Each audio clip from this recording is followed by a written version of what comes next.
2014ರಿಂದ 2024ರವರೆಗಿನ ಭಾರತದ ಚಲನೆ ಏನಿದೆ, ಈ ಚಲನೆ ಹಿಮ್ಮುಖವಾಗಿದೆ. ನೆಹರು ಕಾಲದಿಂದ, ಮೊದಲ ಪ್ರಧಾನಮಂತ್ರಿ ನೆಹರು ಕಾಲದಿಂದ ಮೊನ್ನೆವರೆಗೂ ಇದ್ದಂಥ ಮನಮೋಹನ್ ಸಿಂಗ್ ಕಾಲದವರೆಗೂ ದೇಶದಲ್ಲಿ ಏನೇನು ಸಂಪತ್ತು ಕ್ರೋಢೀಕರಣ ಆಗಿತ್ತೋ, ಸಾರ್ವಜನಿಕ ಉದ್ದಿಮೆಗಳಿದ್ದವು, ಸಾರ್ವಜನಿಕ ಸಂಪತ್ತಿತ್ತು, ಆ ಎಲ್ಲ ಸಂಪತ್ತನ್ನು, ಉದ್ದಿಮೆಗಳನ್ನು ಖಾಸಗೀಕರಣ ಮಾಡಿ ಖಾಸಗಿಯವರಿಗೆ ಮಾರಿ ಜನಗಳ ಜೀವವನ್ನು ಹಿಂಡೋ ಕೆಲಸವನ್ನು ಈ BJP ಸರ್ಕಾರ ನಿರಂತರವಾಗಿ ಮಾಡ್ಕೊಂಡು ಬಂದಿದೆ. ಒಂದನ್ನು ನಾವು ತಿಳ್ಕೋಬೇಕಾಗಿದೆ, 2014ರಿಂದ ಈಚೆಗೆ ಒಂದೇ ಒಂದು ಅಣೆಕಟ್ಟನ್ನು ಈ ದೇಶದಲ್ಲಿ ಕಟ್ಟಕ್ಕಾಗಿಲ್ಲ, ಒಂದೇ ಒಂದು ನೀರಾವರಿ ಯೋಜನೆ ಮಾಡಿಲ್ಲ, ಒಂದೇ ಒಂದು ವಿದ್ಯುತ್ ಯೋಜನೆಯನ್ನು ಮಾಡಿಲ್ಲ.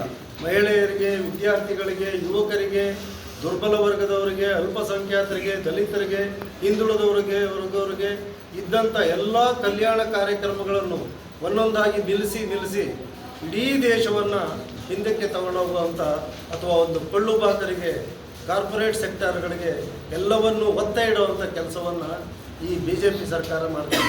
ಕೇಂದ್ರ ಸರ್ಕಾರಕ್ಕೆ ಕೃಷಿ ಕಾಯ್ದೆಗಳನ್ನು ತರೋ ಅಧಿಕಾರ ಇಲ್ಲ.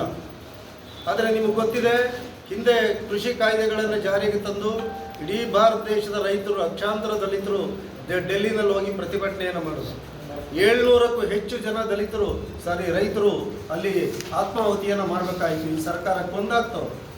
15 ಲಕ್ಷ ರೂಪಾಯಿಗಳನ್ನು ನಿಮ್ಮ ಅಕೌಂಟ್ಗೆ ಹಾಕ್ತೀವಿ, ಪ್ರತಿಯೊಬ್ಬರ ಅಕೌಂಟ್ಗೆ ಅಂತ ಹೇಳಿದ್ರು. 2 ಕೋಟಿ ಹುದ್ದೆಗಳನ್ನು ಸೃಷ್ಟಿ ಮಾಡ್ತೀವಿ ಅಂತ ಹೇಳಿದ್ರು. ರೈತರ ಆದಾಯವನ್ನು ದ್ವಿಗುಣ ಮಾಡ್ತೀನಿ ಅಂತ ಹೇಳಿದ್ರು. ಯಾವುದೇ ಒಂದೇ ಒಂದು ಕೆಲಸವನ್ನು ಅವ್ರು ಕೊಟ್ಟಿದ್ದನ್ನು ಮಾಡಿದಾರ? 2016ರಲ್ಲಿ ನೋಟ್ ಬ್ಯಾನ್ ಮಾಡಿದಾಗ 1 ತಿಂಗಳು ಕೊಡಿ ನನಗೆ ಟೈಮು, ಎಲ್ಲ ಕಪ್ಪು ಹಣವನ್ನು ತಂದು ನಿಮ್ಮ ಮುಂದೆ ಸುರಿತೀನಿ ನಾನು. ನೋಟ್ ಬ್ಯಾನ್ನಿಂದ 99.9% ದುಡ್ಡು ವಾಪಸ್ ಬಂತು. ಇಡೀ ದೇಶದಲ್ಲಿ ಕಪ್ಪು ಹಣ ಇರಲೇ ಇಲ್ಲ. ಎಷ್ಟು ಹಸಿ ಸುಳ್ಳನ್ನು ಹೇಳಿದ್ರು ಅವರು. ಕರೋನಾದಲ್ಲಿ ಜನ ಬೀದಿಯಲ್ಲಿ ಹುಳುಗಳ ಥರ ಸತ್ರು. ಇವರು ತಮಟೆ ಬಡೀರಿ, ಜಾಗಟೆ ಬಡೀರಿ, ಗೋ ಕರೋನಾ ಅಂತ ಕೂಗಿ ಅಂತ ನಗೆಪಾಟ್ಲಿಗೆ ಗುರಿಯಾಗುವಂಥ ಹೇಳಿಕೆಗಳನ್ನು ಕೊಟ್ಟರೆ ಹೊರತು ಜನಗಳನ್ನ ರಕ್ಷಣೆ ಮಾಡಿದ್ದಾರೆ. ಕರೋನಾಗಿಂತ ಮುಂಚೆ ಅದಾನಿ ಅಂಬಾನಿಯ ಸಂಪತ್ತು ಎಷ್ಟಿತ್ತು? ಕರೋನಾ ಮುಗಿದ ನಂತರ 2.5-3 ವರ್ಷದಲ್ಲಿ ಅವರ ಸಂಪತ್ತು ಎಷ್ಟಾಯಿತು?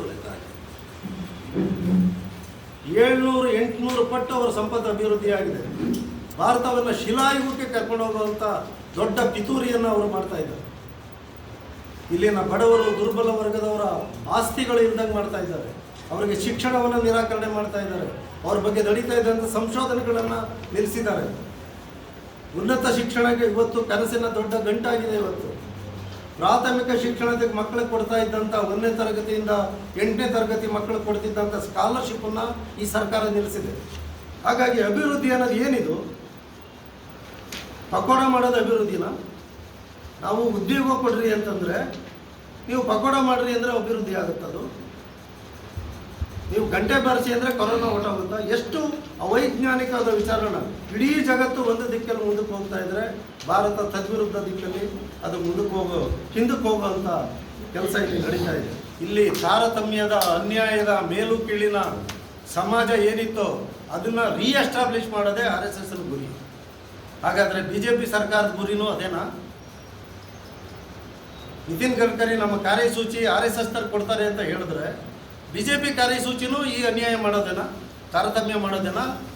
ಯಾರು ಸಂವಿಧಾನಕ್ಕೆ ಬದ್ಧರಾಗಿರ್ತಾರೋ, ಯಾರು ಬಡವರ ಪರ, ನೊಂದವರ ಪರ ನಾವಿದ್ದೀವಿ ಅಂತ ಅಧಿಕೃತವಾಗಿ ಘೋಷಣೆ ಮಾಡಿಕೊಂಡು ಆ ರೀತಿ ಕೆಲಸವನ್ನು ಮಾಡ್ತಾರೋ ಅವರಿಗೆ ಮಾತ್ರ ಈ ಚುನಾವಣೆಯಲ್ಲಿ ನಾವು ಗೆಲ್ಲಿಸಬೇಕು ಅಂತಿದ್ದೀವಿ.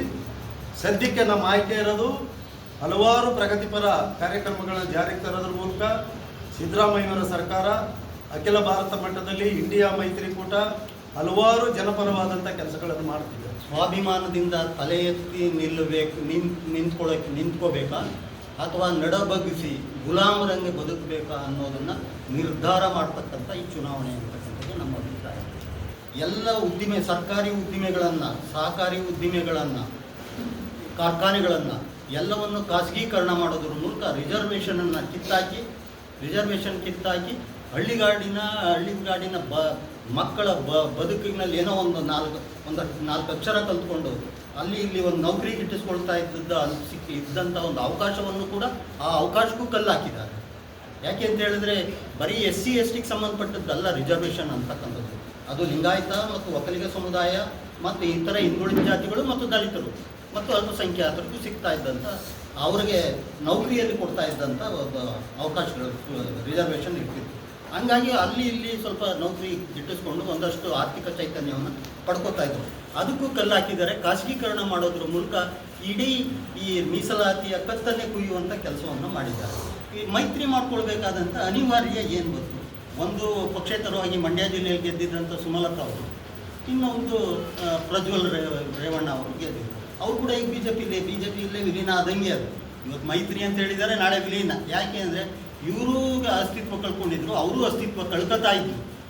ಭಯ ಇದೆ ಅವರಿಗೆ, ಭಯ ಇದೆ. ಯಾಕೆ ಅಂದರೆ ಕಳೆದ ವಿಧಾನಸಭಾ ಚುನಾವಣೆಯ ಸಂದರ್ಭದಲ್ಲಿ 23ರ ವಿಧಾನಸಭಾ ಚುನಾವಣೆ ಸಂದರ್ಭದಲ್ಲಿ ಎಷ್ಟು ಸಲ ನರೇಂದ್ರ ಮೋದಿಯವರು ಕರ್ನಾಟಕಕ್ಕೆ ಬಂದರು. BTS ಬಸ್ಸಲ್ಲಿ ತಿರುಗಾಡಿದ್ರಲ್ಲ, ಎಷ್ಟು ಸೀಟ್ ಬಂತು ಅವ್ರಿಗೆ? ನಡ್ಡಾ ಅವರು ಎಷ್ಟು ಸಲ ಬಂದಿದ್ರು, ಅಮಿತ್ ಶಾ ಎಷ್ಟು ಸಲ ಬಂದು ರೋಡ್ ಶೋ ಮಾಡಿದ್ರು.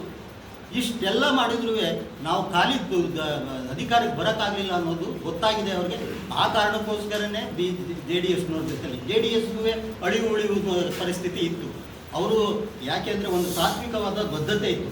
ಮೊದಲು ಜನತಾ ಪರಿವಾರ ಆಗಿದ್ದಂಥ ಜನತಾ ಪರಿವಾರ ಇದ್ದಂಥದ್ದನ್ನು, ಜನತಾ ಪಕ್ಷವನ್ನು ಇವರು ಸ್ವಕುಟುಂಬ ಪರಿವಾರ ಮಾಡಿಕೊಂಡ್ರು, ದೇವೇಗೌಡ ಮತ್ತು ದೇವೇಗೌಡರ ಮಕ್ಕಳು. ಹಾಗಾಗಿ ಜನರಿಂದ ತಿರಸ್ಕರಿಸಲ್ಪಟ್ಟು ಇವತ್ತು ಕೇವಲ 3 ಸೀಟ್ಗೆ ಹೋಗಿ ಅವ್ರ ಮನೆ ಬಾಗಿಲಲ್ಲಿ ಇವತ್ತು ಮೈತ್ರಿ ಮಾಡ್ಕೊಂಡು ನಿಂತಿದ್ದಾರೆ. ಏನು ಅಭಿವೃದ್ಧಿ ಯೋಜನೆಗಳ ಗ್ಯಾರಂಟಿ ಏನು ಕೊಟ್ಟಿದ್ದಾರೆ ರಾಜ್ಯ ಸರ್ಕಾರ, ಆ ಗ್ಯಾರಂಟಿ ಯೋಜನೆಗಳಿಂದ ಹಳ್ಳಿಯ ಹೆಣ್ಣು ಮಕ್ಕಳು ಹಾದಿ ತಪ್ಪಿದ್ದಾರೆ ಅನ್ನೋ ಪದ ಬಳಸ್ತಾರಲ್ಲ, ಹಳ್ಳಿಯವರು ಅಂತಾರಲ್ಲ ಅವ್ರಿಗೆ. ನಾವು ಹಳ್ಳಿಯಿಂದ ಬಂದಿವರು, ಹಾದಿ ತಪ್ಪಿದವರು ಅಂತ ನಾವು ಯಾಕೆ ಬಳಸ್ತೀವಿ? ಹೆಣ್ಮಕ್ಳು ಒಪ್ತಾರ ಇದನ್ನು? ಮಹಿಳೆಯರು ಒಪ್ತಾರ? ಹಳ್ಳಿಗಾಡಿನ ಹೆಣ್ಣು ಮಕ್ಕಳು ಒಪ್ತಾರ ಇದನ್ನು? ಸಂವಿಧಾನ, ಪ್ರಜಾಪ್ರಭುತ್ವ ವ್ಯವಸ್ಥೆ ಮತ್ತು ಒಕ್ಕೂಟ ಭಾರತ ಇದು ಉಳ್ಕೊಳ್ಳೋದಕ್ಕೆ ಬಹುಶಃ ಕೊನೆಯ ಚುನಾವಣೆ ಇದೆ, ನಮಗಿರೋ ಕೊನೆಯ ಅವಕಾಶ. ಈ ಕೊನೆಯ ಅವಕಾಶವನ್ನು ಸದುಪಯೋಗಪಡಿಸ್ಕೊಂಡು ನಾವು ಎಲ್ಲರೂ ಕೂಡ ಮತದಾನ ಮಾಡಬೇಕು. ನಮ್ಮ ಅದರಲ್ಲೂ ಡೌನ್ ಟ್ರಾಡನ್ ಪೀಪಲ್ಸ್ ಯಾರಿದ್ದಾರೆ, ದಲಿತರು, ಬ್ಯಾಕ್ವರ್ಡ್ಸು, ಮೈನಾರಿಟೀಸು, ಇವರು ಕಡ್ಡಾಯವಾಗಿ ಮತದಾನ ಮಾಡೋದ್ರ ಮೂಲಕ, ಮತ್ತು ಹಳ್ಳಿಗಾಡಿನ ರೈತ ಸಂಕುಲದವರು ಕೂಡ ಕಡ್ಡಾಯವಾಗಿ ಮತದಾನ ಮಾಡೋದ್ರ ಮೂಲಕ ಈ ಮೈತ್ರಿಯ ಅಭ್ಯರ್ಥಿಗಳನ್ನು ಸೋಲಿಸಬೇಕಿದೆ.